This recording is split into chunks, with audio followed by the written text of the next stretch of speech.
Yeah, one thing I notice as I watch people that are successful, black and brown people, but also people in the majority, they have three characteristics that they seem to all have. And I think if we adopt these characteristics, we can be successful too. And there's probably four. But one, they deal with rejection.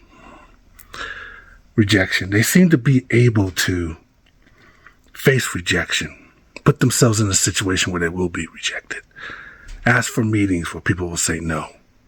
Ask for business where people will say no. Go and mingle, whatever that's called, where you mingle with people to try to get business and you put yourself in a situation where people may not want you there. So, one, they put themselves in a position of rejection. Two, they can take a lot of pain. They take a lot of pain. Regardless of what happens to them, regardless of the knockdowns, they get back up and they deal with that pain and they move forward with the pain.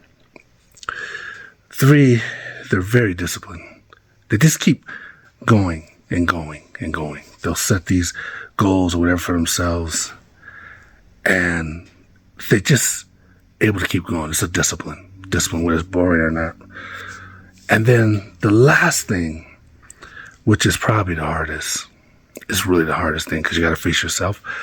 But the last thing is they have a perspective on life at a high level that most people don't have. And you can get there. You can get there through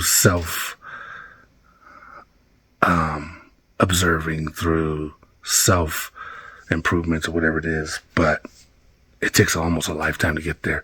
But they have a higher level of consciousness that most people don't have.